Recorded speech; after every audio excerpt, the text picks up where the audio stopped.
Students, today's class for class 10th chapter 15 कर रहे हैं हम प्रोबेबिलिटी। इससे प्रीवियस लेक्चर में मैंने आपको सारा प्रोबेबिलिटी के बारे में क्लियर बताया था कि 9th क्लास की क्या प्रोबेबिलिटी है, 10th में क्या है और अब डिफरेंस क्या है। आज जो है थ्योरेटिकल पोर्शन हमने करना है। थोड़ा सा मैं रिकॉल करवाऊंगी दो बातें कि एक तो प्रोबेबिलिटी जो है किसी भी इवेंट की, लेट ए इज इवेंट या ई इज इवेंट, तो प्रोबेबिलिटी जो है 0 से के इक्वल या 0 से बड़ी होती है। जिसकी प्रोबेबिलिटी 0 होती है उसको इम्पॉसिबल इवेंट कहते हैं, ठीक है। और लेस देन और इक्वल टू 1 होती है और जिसकी प्रोबेबिलिटी 1 होती है उसको श्योर इवेंट कहते हैं। और दो प्रोबेबिलिटी, ए के होने की और ए के ना होने की।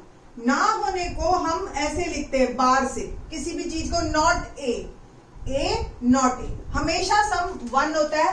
अगर आपको पी ए दे रखा है तो आप पी ए नॉट निकाल सकते हो 1 में से माइनस करके, और पी ए नॉट दे रखा है तो 1 में से माइनस करके पी ए निकाल सकते हो। आई थिंक सो आपको ये सारी बातें क्लियर होगी अगर प्रीवियस लेक्चर आपने देखा होगा, नहीं तो अब आज मूव करते हैं क्वेश्चन नंबर 3 की तरफ। Question number 3 very interesting one. क्या है क्वेश्चन नंबर 3? आप अपनी बुक खोल लीजिए साथ साथ, ठीक है। तो क्वेश्चन नंबर 3 है, why is tossing a coin considered to be a fair way of deciding which team should get the ball at the beginning of a football game. किसी भी टीम को स्टार्ट करने के लिए कि कौन सी टीम स्टार्ट करेगी या चूज करेगी, जो भी चीज है, क्रिकेट में आपने देखा होगा, हमारे इंडिया में क्रिकेट ज्यादा फेमस है, ठीक है। तो हमेशा एक कॉइन से टॉस करते हैं और दोनों के कैप्टन आके, तो कॉइन ही क्यों लेते हैं हमेशा? जस्ट बिकॉज ऑफ दैट कि कॉइन जो है बेटा वो उसके दो ही ऑप्शंस है, हैविंग 2 ऑप्शंस, एक हेड और एक टेल, है ना। और दोनों इक्वली लाइकली है। इक्वली लाइकली का मतलब मैंने प्रीवियस लेक्चर में भी बताया था। इक्वली लाइकली का मतलब है दोनों के बराबर बराबर आने के चांसेस हैं, और दोनों की प्रोबेबिलिटी क्या होगी? 1/2 1/2। तो इक्वली लाइकली होने के कारण जो है ये ऑप्शन बेस्ट रहता है कि किसी को भी चूज करने के लिए कि दोनों के पास इक्वल चांसेस हैं, ठीक है। आई थिंक सो आपको समझ आ गया होगा। Question number 4, let's move on. क्या है question number 4? Which of the following can not be a probability. Question number 4 हमारे पास ए है 2/3, बी है -1.5, सी है 15% और डी है 0.7। मैंने अभी बताया आपको कि प्रोबेबिलिटी जो है 0 और 1 के बीच में रहती है, ठीक है। तो आप देखिए ये 2/3, ये 0 और 1 के बीच में ही नंबर है। सेम 15% आपका 15/100, ये भी 0 और 1 के बीच में है, प्रॉपर फ्रैक्शन है ना। सेम इसको भी आप काट 7/10 कर लीजिए, डेसिमल हटाएंगे आप, ठीक है। तो ये भी आपका जो है प्रॉपर फ्रैक्शन है, 1 से छोटा है और 0 से बड़ा है क्योंकि पॉजिटिव है। बट ये माइनस और वो भी 1.5, तो माइनस आते ही वैसे ही आपको ये क्लियर है कि ये प्रोबेबिलिटी नहीं हो सकती। प्रोबेबिलिटी 0 से कम नहीं हो सकती in any manner. Okay, so the 4th का option B is correct one. B is not a probability, ठीक है, of an event. 5th question कहते हैं, क्या है 5th question? Let's see.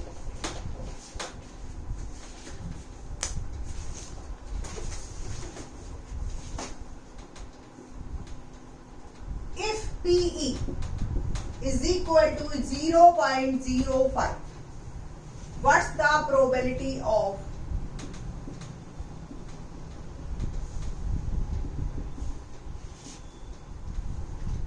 not E? ठीक है, मैंने अभी बताया आपको कि नॉट ई को हम डिनोट कैसे करते हैं? बार से, ठीक है। एंड वी नो दैट ये not E, probability of not,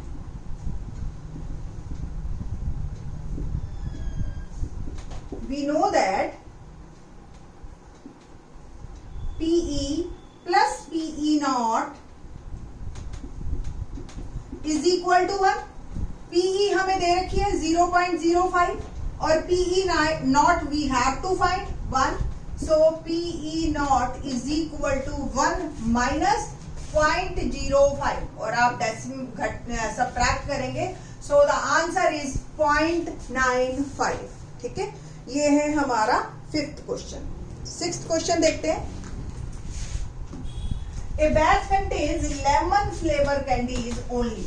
एक बैग के अंदर लेमन कलर की, लेमन फ्लेवर की ही कैंडीज हैं, और Mohini take out 1 candy without looking into the bag. What's the probability that she takes out? पहला, एन ऑरेंज कलर,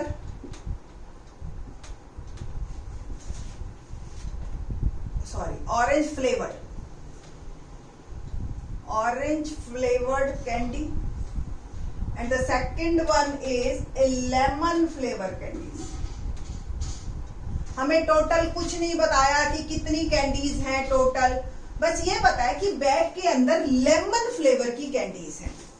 अब लेमन फ्लेवर की कैंडीज का मतलब क्या है कि सारी की सारी लेमन है. अगर आप उसमें से एक बैग में हाथ डाल के निकालोगे तो डेफिनेटली लेमन की आएगी, तो it is a sure event. ठीक है, तो पहले वाले केस में ऑरेंज फ्लेवर कैंडी वो निकालना चाह रही है in the lemon flavoured candies में से.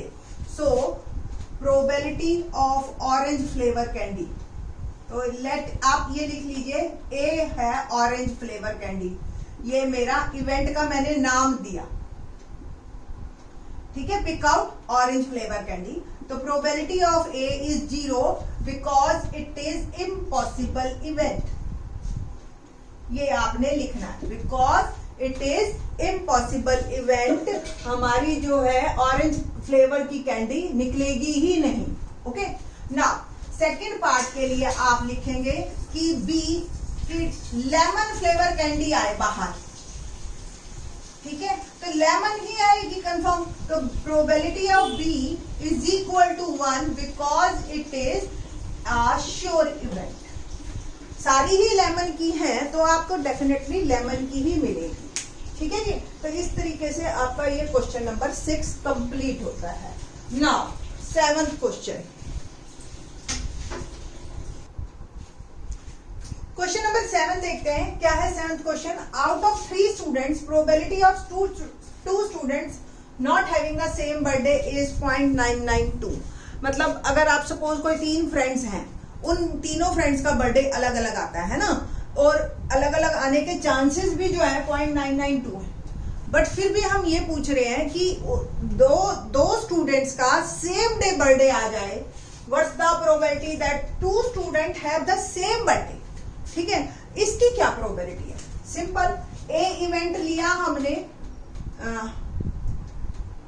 Same day birthday. ठीक है, ए इवेंट को हमने नाम दिया सेम डे बर्थडे, और ए नॉट क्या हो गया? Not having same day birthday. Okay, same day birthday. So हमें पी ए नॉट दे रखा है, नॉट हैविंग का दे रखा है ना 0.992, और हमें निकालना क्या है? P A. ठीक है, सो we know that PA plus PA naught is equal to 1. ठीक है जी, तो PA we have to find. PA naught 0.992 is equal to 1. PA is equal to 1 minus 0.992, और हमने सब्ट्रैक्ट किया और ये आ गया 0.008 इज माई आंसर. ठीक है जी, तो इस तरीके से ये आपका क्वेश्चन कंप्लीट होता है. Question number 8. A bag contains 3 red balls.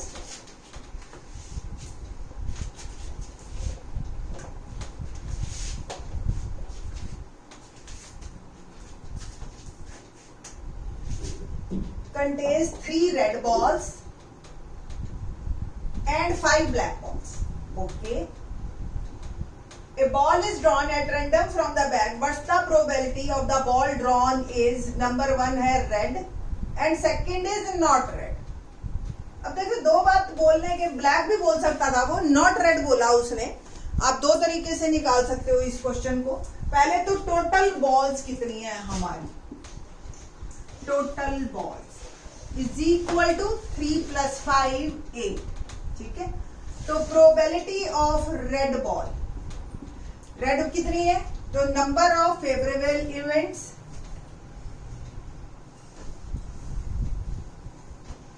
Upon total number of events.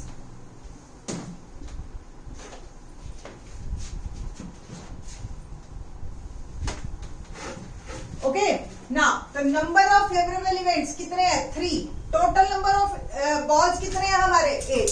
ये हो गई रेड की, 3/8 इज माई आंसर। ओके ना, क्वेश्चन करते हैं नॉट रेड। अब रेड की है और probability of red plus probability of not red is equal to 1, हमें पता है। तो probability of red we know that, और नॉट रेड की we have to find is equal to 1। तो probability of not red is equal to 1 - 3/8 which is equal to 5/8 is my answer. ये ऐसे निकालो आप, या फिर आप कॉमन सेंस है भाई, जब रेड और ब्लैक ही है तो एक रेड नहीं का मतलब ब्लैक, तो ये आप लिख सकते हो कि ब्लैक बॉल की प्रोबेबिलिटी 5/8। किसी भी तरीके से जाइए आप, आपका आंसर जो है सेम आएगा, ठीक है। और दोनों मेथड इज करेक्ट वन, ये मत सोचिएगा कि आप कि एक में मार्क मिलेंगे एक में नहीं मिलेंगे। ओके ना, क्वेश्चन नंबर 9 करते हैं। क्या है question number 9? A box contains 5 red marbles. कंचे आपने देखे होंगे, 5 red marbles. नेक्स्ट है 8 white marbles and 4 green marbles. ये एक बॉक्स में, ठीक है जी। हमें क्या प्रोबेबिलिटी बतानी है, 1 marble is taken out of the box at random, ठीक है। एट रैंडम का मतलब बेटा आपको क्लियर होना चाहिए कि रैंडम की डेफिनेशन क्या है, कि कोई भी चीज आप मतलब ऐसे बिना देखे निकाल रहे हैं, कोई भी मतलब पार्शियलिटी कुछ नहीं है, at random just pick out. Okay next, probability निकालनी है नंबर 1 रेड, सेकंड की probability white and third is not green, ठीक है जी। तो red, white and not green, ये हमारा क्वेश्चन नंबर 9 है। टोटल नंबर ऑफ मार्बल्स कितने हुए, total number of marbles are 5 + 8 + 4, है ना, ठीक। तो 8 4 12 12 5 70, ठीक ना। Probability of red marble, formula लिखना है आपने, नंबर ऑफ फेवरेबल इवेंट्स। आप एक ही बार लिख लीजिए इसको, और तीनों पार्ट्स को लिए एक ही बार फार्मूला इनफ है, ठीक है। नंबर ऑफ टोटल, ठीक है। तो नंबर ऑफ रेड की प्रोबेबिलिटी के लिए आपको रेड के फेवर में, रेड कितने हैं 5, ओके, और टोटल कितने 70। नेक्स्ट व्हाइट की, व्हाइट कितने हैं हमारे 8 और टोटल 70। बट नॉट ग्रीन पूछा है, ग्रीन नहीं पूछा, तो पहले प्रोबेबिलिटी ऑफ ग्रीन निकालिए, ठीक है जी। ग्रीन का मतलब 4, फेवर में 4 है और टोटल 17 है, and we know that probability of green plus probability of not green is equal to 1. 4/17 plus not green is equal to 1. तो probability of not green is equal to 1 - 4/17 and 13/17 is my answer, ठीक है। तो इस तरीके से ये आपका question complete होता है। आप नॉट ग्रीन को ये भी लिख सकते हो कि marbles if it is not green it must be red और व्हाइट, एंड टोटल रेड और व्हाइट 8 + 5, ठीक है। और फिर आप 13/17 भी आप लिख सकते हैं। इस तरीके से ये आपके क्वेश्चन कंप्लीट होते हैं, ठीक है ना। क्वेश्चन नंबर 10 देखते हैं। क्वेश्चन नंबर 10 में क्या है, कि ए पिगी बैंक है कंटेन्स 150 पैसा कॉइन।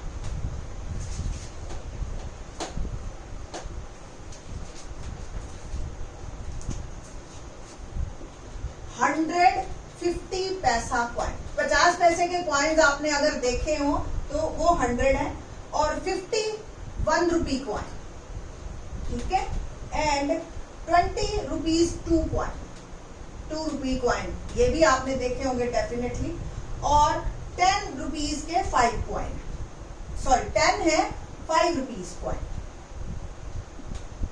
ठीक है जी। ये रुपीज है और ये नंबर ऑफ कॉइन्स है कि कितने कितने एक पिगी बैंक में जो निकले। तो if it is equally likely that one of the coins will fall out when the bank is turned upside down, what's the probability that the coin, first part will be a 50 पैसा coin, 50 पैसा coin की हमने probability निकालनी है। Second, will not be a rupees 5 coin, will not be a rupees 5 coin, okay। now करते हैं जी। Total number of coin सबसे पहले हमने निकालना है, क्वेश्चन सॉल्यूशन है यहां से। टोटल नंबर ऑफ कॉइन्स, हाँ जी, तो 100 प्लस 50 प्लस 20 प्लस 10, इन सबका मैंने सम किया, which is equal to 180 coins मेरे आ गए, ठीक है ना। प्रोबेबिलिटी ऑफ 50 पैसा coin is equal to number of favorable events upon में total number of events। Total हमारे पास 180 है, किसी की भी आने का इक्वली लाइकली है, कोई भी कॉइन आ सकता है। मैं चाह रही हूँ 50 का आए तो वो 100 है, तो प्रोबेबिलिटी हो गई 100 बाय 180। क्वेश्चन यही खत्म हो जाता है। बट अगर आपकी टीचर कहती है कि इसको आप कट करिए, तो सॉल्व करके आप पहले 0 से 0 कट कीजिए, फिर 2 से कट कीजिए, 5/9 इज माय आंसर, ठीक है जी। Next part is will not be a rupees 5 coin. तो पहले आप 5 रुपी कॉइन की निकालिए, नॉट की हम बाद में निकालेंगे। 5 रुपी कॉइन हमारे 10 है, टोटल नंबर ऑफ इवेंट्स 180 है, तो प्रोबेबिलिटी हो गई 1/80, ठीक है। तो probability of 5 rupee coin not 5 rupee coin, that is P 5 rupee coin not, ठीक है। और we know that probability of 5 rupee coin plus probability of 5 rupee not coin is equal to 1। 5 rupee coin की probability 1/18 और not की we have to find. So probability of not 5 rupee coin is 1 minus 1/18, that is 17/18 is my answer, ठीक है। तो इस तरीके से आपने प्रॉपरली फार्मूला हमेशा लिखना है, हर क्वेश्चन में लिखना है, और आपने क्वेश्चंस को करना है। क्वेश्चन नंबर ये 10 है, सॉरी क्वेश्चन नंबर 10 का सॉल्यूशन, ठीक है। होप सो आपको प्रोबेबिलिटी आसान लगी होगी। बाकी के क्वेश्चन आप पहले खुद ट्राई कीजिए, फिर उसके बाद नेक्स्ट लेक्चर देखिएगा बाकी के question in the next lecture. Thanks.